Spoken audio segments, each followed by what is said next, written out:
طبعا بدون اي مقدمات، النادي الاهلي بطل السوبر المصري على حساب نادي فيوتشر بعد مباراه ممكن تكون صعبه او مش صعبه. هي المباراه لعيبه صعبت على نفسها بالخرا اللي كانت بتعمل في الشوط الثاني، بالاستهتار، اللي قلبوها بدل ما كانت مباراه ونهائي سوبر وبطوله، قلبوها للحصه التدريبيه بين اللعيبه وبين خط الهجوم عامه يعني. ولكن في الاخر قدر واحد زي موديست، واللي احنا بصراحه انتقدناه كتير، ولكن هو يستاهل الانتقاد على اللي بيعمله، ان هو لا قادر يعمل يمين ولا قادر يعمل شمال، ولكن برضه قدر براسيه يجيب الهدف الثالث ويحسم التقدم للنادي الاهلي، وبرضه بصناعه محطه بوجوده ده في راس الحربه، وقدر يعمل محطه كويسه وتكون محطه كويسه، ويقدر يحول الكره براسيه او بيديها واحد زي كريم فؤاد اللي بينفرد وبيعمل تشيب من فوق واحد زي محمود جنش وبيسجل هدف الرابع بيحسم المباراه النهائيه، وبيكون الاهلي بطل السوبر المصري على حساب نادي فيوتشر للمره ال 14 في تاريخه. في برضه مرات ملعب في دوله الامارات الشقيقه. واللي كانت بصراحه البطوله او كانت المباراه نفسها يعني الشوط الاول لما بتشوف النادي الاهلي مسيطر وهدفيا، هدف ولا احلى من واحد زي زي حسين الشحات الهدف الثاني. ولكن لما تيجي تبص على الهدف الثاني وتشوف تحركات اللعيبه، واحد زي حسين الشحات اساسا اللي هو جناح شمال، تبص تلاقيه جاي من عمق الملعب، جاي من نص الملعب. واحد زي محمود كهربا اللي هو اساسا مهاجم، تبص تلاقيه خد الجناح اليمين وفتح الملعب وعمل استريتش. وتلاقي واحد زي مع بيرسي تاو خد الجناح الشمال، وتلاقي الحركه بلا تمركزيه او اللاتامركزيه في الخط الامامي للنادي الاهلي، اللي قدر يخلق مساحات، قدر يخلي الدفاع في فيوتشر متشتت داخل الملعب. قدر من خلالها واحد زي حسين الشحات اللي بصراحه قدم مباراه يعني، ممكن انا مش عارف هو واحد زي كولر او واحد قدر يطلعه في الماتش واستجر انه يطلعه وسط الجماهير اللي كانت بتحضر المباراه دي كلها. ولكن الغريب في الامر هو ان لما حتى طلع واحد زي حسين الشحات، ممكن يكون طلع نزل واحد زي طاهر محمد طاهر كان ممكن افضل لاعب، افضل بديل نزل في المباراه، افضل من عمرو السليم نزل، افضل من موديست باستثناء الهدف اللي سجله والهدف اللي صنعه، افضل من كريم فؤاد اللي ممكن كريم فؤاد تحس ان هو بيلعب بقوته بس، مفيش فنيات، مفيش انتاجيه، مفيش مهاره، مفيش اي حاجه. عكس مثلا واحد زي بيرسي تاو ممكن يكون اللاعب ادى مباراه سيئه، ما عملش الخطوره اللي تذكر، ممكن يكون ضيع فرص كثيره، ضيع هجمات كثيره، ممكن لو كان مركز او كان ربنا موفقه في المباراه دي كان ممكن يجيب هدف واثنين وثلاثه في المباراه اللي كانت بصراحه في الشوط الاول وبدايه الشوط الثاني لحد الدقيقه 60 او لحد الدقيقه 70 كانت الاهلي كانت في المتناول المباراه، اللعيبه كانت قلبتها الماتش خماسي، اللعيبه قلبتها الحصه التدريبيه. ولكن لما النادي الاهلي اخر كام مباراه او المباريات الاخيره لما تيجي تتفرج تحس ان هي خلاص البطوله ما ينفعش تيجي، او المباراه المكسب ما ينفعش يجي بسهوله. يعني ممكن فريق فيوتشر كان ممكن يخلص هم من قبل هم بيجيبوا الجون الاول تقيس الفارق اللي هو بتاع مصطفى شوبير اللي غلط فيه خطا وممكن ما يتحسبش عليها. لا كل اللعيبه بتعمل كده، ولكن الخطا اللي ممكن ان هو بطء او ما خدش باله اللاعب في اللي ضغط عليه عمر السعيد، ما خدش باله هو وصل لحد فين في الضغط. ولكن الغريب في الامر هو ان واحد زي محمد عبد المنعم بيدير الكوره وهو مثلا مش بينبه ان في لاعيبه ضغط عليهم، ولكن ما علينا غلطه، كل الحراس بتغلط، كل محمد الشناوي نفسه بيغلط، كل الحراس بتغلط في اوروبا وفي اي حته. ولكن برضو الخطا الثاني ان واحد زي كولر التبديلات اللي بدلها ما كانتش فادت الفريق اكتر من انها ضرته، عكس واحد المدرب فيوتشر لما نزل الفريق كان بيلعب ب 4-2-3-1 وقدر وبيلعب 2 راس حربه، بيخلي واحد زي احمد عاطف يزيد، هو كان بيلعب جناح بيخليه يزيد مع واحد زي مروان محسن. ولكن جه في الشوط الثاني وغير الشكل النهائي، طلع واحد زي بيلو ونزل واحد زي هشام عادل ونزل واحد زي محمد محمود، كان محمد صادق على ما اظن كده اللي هو الديفندر، وقدر يخلي هجوم فيوتشر يهاجم بشكل اكتر. قدر محمد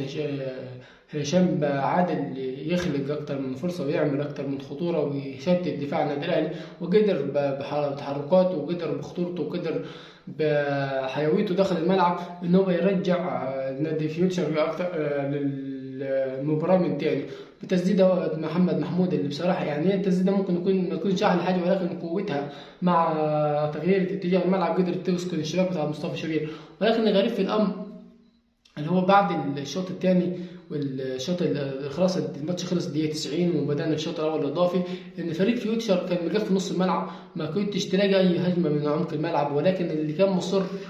الغريب في الامر ان لعيبه النادي الاهلي او مدرب النادي الاهلي كان مصر انه يخترق من العمق، يعني من العمق ما فيش اي حاجه، ما فيش اي خطوره، مش هتقدر تعمل اي حاجه، كانوا مقفلينها صح. ولكن لما تيجي على واحد زي علي معلول، هنا بيبان معدن الرجال وبيبان معدن اللعيبه الثقيله اللي ممكن تخلص لك المباراه. واحد زي علي معلول اللي صنع الهدف الاول من الركنيه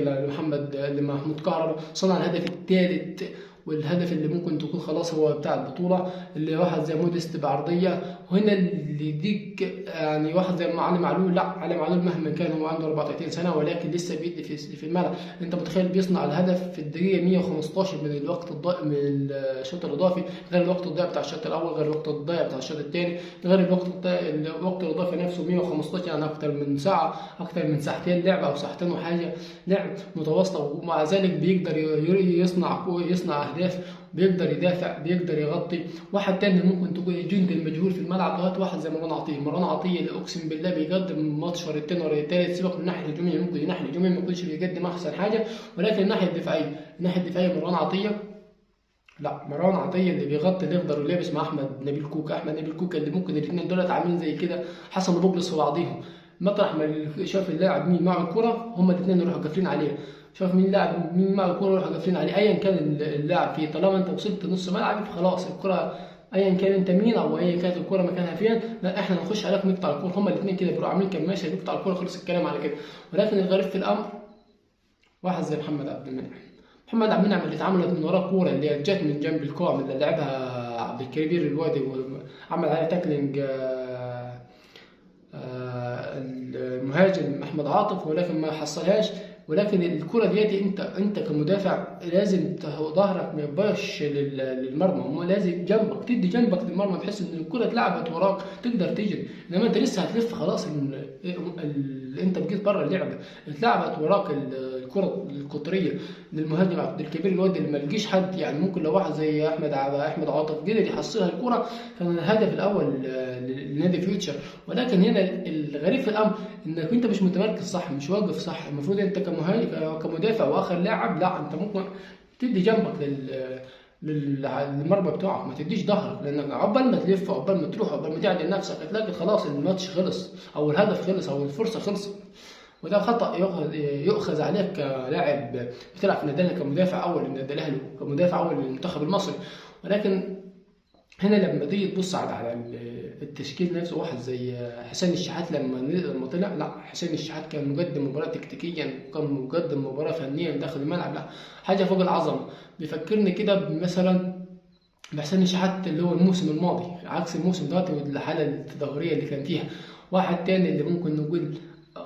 موديست اللي ممكن يكون خلاص اعطاك بصيص من الامل، اعطاك كده ايه، لا ده في حته حلوه هات ما فيها، بيعرف يشتغل بيعرف يجيب جوان. لا موديست النهارده عمل، سيبك من ان هو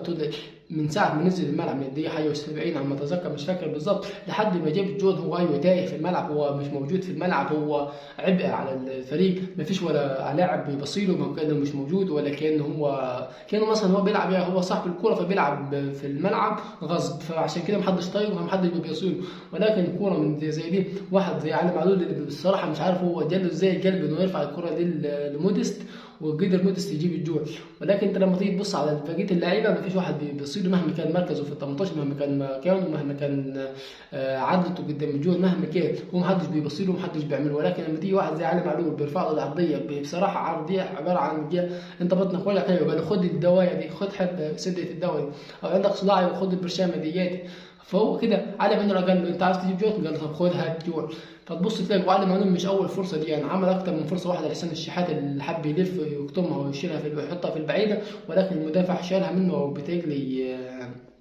مش فاكر المدافع مين. ولكن علي معلول بصراحه قدم مباراه كبيره، حسين الشحات قدم مباراه كبيره، بيرسي تاو برغم ان ضيع كتير ولكن قدم مباراه كبير اكتر من كريم فؤاد قبل ما يطلع. بيرسي تاو كان فيه هجومه من خطوره من ناحيته، كان فيه تسديدات من ناحيته، كان فيه فرص خطيره من ناحيته، عكس ما واحد زي كهربا بصراحه اللي قدم مباراه صنع الهدف الاول، جاب الهدف الثاني الاول وصنع الهدف الثاني. ولكن حتى تكتيكيا داخل الملعب كان بينزل لحد نص الملعب بيزيد في الجدل في الزياده عدديه نص الملعب، كان بيفتح مساحه لواحد زي حسين الشحات يخش من العمق، كان يفتح مساحه لواحد زي امام عاشور يخش في العمق، كان يفتح برضه مساحه لواحد زي بيرسي تاو يخش في العمق، كان بيفتح مساحات عكس واحد زي موديست اللي ممكن واقف في نص الملعب، واقف في ال 18 مش عاوز يطلع. يا عم طب اطلع، طب افتح مساحه، انت لا نافع يمين ولا نافع شمال، راح مساحه سايب رحمه رب لا تنزل، اعمل اي حاجه، هي مشكله. ولكن لما تيجي تبص على مصطفى شوبير اللي ممكن يكون تسديدتين بجنين، او مش تسديدتين، هي تسديده واحده اللي بتاعت محمد محمود اللي خبطت في المدافع من مدافعين الاهلي وغيرت دقيقه ودخلت الجون. والجون الاول اللي هو بيقول عمر السعد خد هات لك جون. الغريب في الامر ان تبديلات فيوتشر هي اللي جابت الاجوان، هي اللي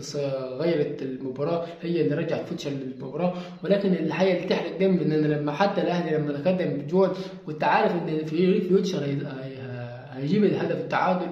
لان هو كعادته فريق فيوتشر احنا بنتقدم عليه فهو بيرجع لنا تاني. ولكن لما جه الهدف الثاني قلت خلاص الدنيا ارتاحت وفيوتشر رمى الفوطه واللاعب مش قد كده. ولكن الهدف اللي جابه عمر السعيد وخطا من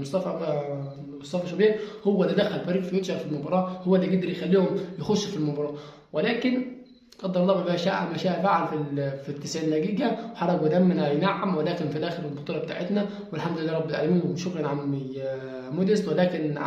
عمي كولر ركز معنا شوية بالله عليك وشاف الهجوم ده اللي اعتبر شبه ميت. انت لما حد بيقفل عليك والعمق ما بتعملش اي حاجة، انت لما الكورة بتبقى في رجلك مش بتعمل اي حاجة، ما شافش منك اي خطورة، ما فيش ولا فاول اتلعبت بجملة من ليك اكتر من 3 4 سنين، ما فيش شفناش منك جملة في ضربة حرة مباشرة او في فاول او في كرة ثابتة او في ركنية، ما شفناش منك الحاجات دياتي. عاوزين كولر بتاع السنة الماضية، عاوزين منك كولر بتاع الحلويات والجاتوهات والدنيا دي، مش عايزين كولر العيان دلوقتي. عايزك تفوق معانا اي نعم من ضغط المباريات وضغط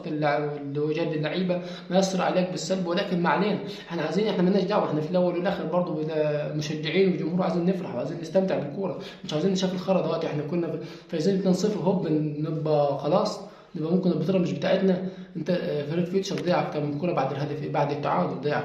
اكتر من كوره في الشوط الاول، ضيع كوره في الهجمه المرتده في الدقيقه 94 في الشوط في البلاس 94 في الوقت الاصلي،